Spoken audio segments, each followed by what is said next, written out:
আজকে সারাদিনের জন্য কি কি রান্না করলাম সেটা দেখতে পুরো ভিডিওটা তোমাদের দেখতে হবে। হাই বন্ধুরা, কেমন আছো? তোমাদের আগে এই কলমি শাক গাছের ভিডিও একবার দেখিয়েছিলাম যে আমি কলমি শাক গাছের ডাঁটা এভাবে লাগিয়ে রেখেছিলাম, সেখান থেকে কত সুন্দর শাক হয়েছে। আজকে সেই শাকটা নেব, আজকে সেই শাকটা রান্না করব। এই জন্য সেই কলমি শাকগুলো আগে ভালোভাবে তুলে নিচ্ছি। দেখুন কি সুন্দর হয়েছে। এটা কিন্তু কোনো দানা থেকে লাগানো হয়নি। বাবা একদিন বাজার থেকে কলমি শাকগুলো তুলে কিনে এনেছিল, তারপর আমি এগুলো গোড়াগুলো লাগিয়ে রেখেছিলাম, সেখান থেকে এত সুন্দর পাতা হয়েছে। এই ভিডিওটা আমি আগেই দিয়েছিলাম ফেসবুকে। তোমরা যারা আমার ভিডিও রেগুলার দেখো তোমরা হয়তো বা দেখেছো। তো অল্প কিছু হয়েছে, এখানে অনেকগুলো হয়নি, তাই কিছু পুঁই শাকের পাতাও এর সাথে নিয়ে নিলাম। আর এখন নেব হচ্ছে, এটা হচ্ছে মিষ্টি আলুর পাতা। মিষ্টি আলুর পাতা এটা শাকের মধ্যে, অন্যান্য শাকের সাথে দিয়ে ভাজি করলে এত টেস্ট হয়। এই শাকগুলো ধুয়ে আমি ভালোভাবে কেটে নিলাম, সুন্দর করে কুচিয়ে ভালোভাবে এটা কেটে ধুয়ে নেব। এখন এটা ভাজি করব। এটা ভাজি করার জন্য প্রথমে কড়াইতে চিংড়ি মাছ আর পেঁয়াজ দিয়ে শাকগুলোর মধ্যে দিয়ে সুন্দর করে ভেজে নিচ্ছি। প্রায় 5-6 মিনিট ভাজার পর এরকম হয়েছে। আমার ভাজি করা শেষ, শাক ভাজি করা শেষ। আমি শাকটা নামিয়ে নিলাম। বিশ্বাস করবেন না, শাকটা অনেক টেস্ট হয়েছে।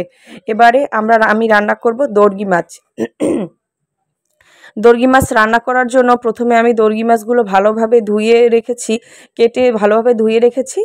এখন এগুলোকে ভালো করে লবণ হলুদ মাখিয়ে এগুলো হালকা করে ভেজে নেব। বেশি কড়া করে ভাজবো না, বেশি কড়া করে মাছ ভাজলে মাছের টেস্টটা অত ভালো আসে না, তাই আমি হালকা করে এগুলো ভেজে নেব।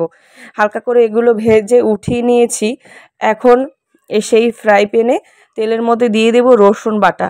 রসুন বাটা দিয়ে তেলের উপর কিছুক্ষণ ভেজে নেব, যেন সুন্দর একটা সেন্ট যখন বের হবে তখন এর মধ্যে দিয়ে দেব পেঁয়াজ বাটা আর আদা বাটা। পেঁয়াজ বাটা আর আদা বাটা দিয়ে আর সাথে দিয়ে দেব জিরা বাটা, হলুদের গুঁড়া, মরিচের গুঁড়া। এগুলো একসাথে দিয়ে একটু জল দিয়ে ভালোভাবে কষিয়ে নেব।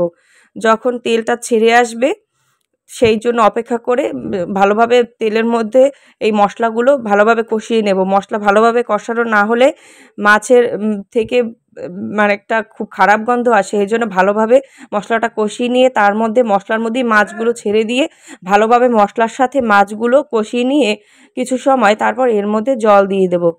দেখুন এগুলো জল দিয়ে ফুটে ওঠার জন্য অপেক্ষা করব। কিছু সময় পর এই যে দেখুন এরকম হয়ে গেছে। প্রায় 5 মিনিট জাল দেওয়ার পরে, 5-6 মিনিট জাল দেওয়ার পরে এভাবে হয়েছে। তারপর মাছটাকে ভালোভাবে নামিয়ে নেব।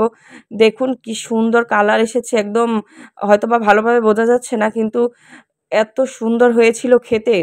এখন ছেলেদের জন্য আবার রান্না করব পেঁপে আলু দিয়ে তরকারি, কারণ ছেলেরা এই মাছ খাবে না, শাকও খেতে চায় না। সেই জন্য আলুর জন্য এই পেঁপে আলুর তরকারি রান্না করলাম। একদম সামান্য মশলা দিয়ে, একটু কালি জিরা ফোড়ন দিয়ে, কালো জিরা আর কাঁচামরিচ ফোড়ন দিয়ে এই তরকারিটা রান্না করব। সাথে দিয়েছে একটু জিরা বাটা, সামান্য একটু জিরা বাটা দিয়ে এই রান্নাটা, পেঁপে আলুর তরকারিটা রান্না করব। দেখুন রান্নাটা হয়ে গেছে। এখন নামানোর আগে একটু ধনেপাতা দিয়ে দিলাম। এত মজা হয়েছিল খেতে, এত হালকা মশলায় খুব টেস্ট হয়েছিল। তোমরা সবাই এভাবে ট্রাই করে দেখতে পারো। আর সবাই আমার ভিডিওটি দেখার জন্য সবাইকে ধন্যবাদ। সবাই ভালো থাকবেন। টাটা।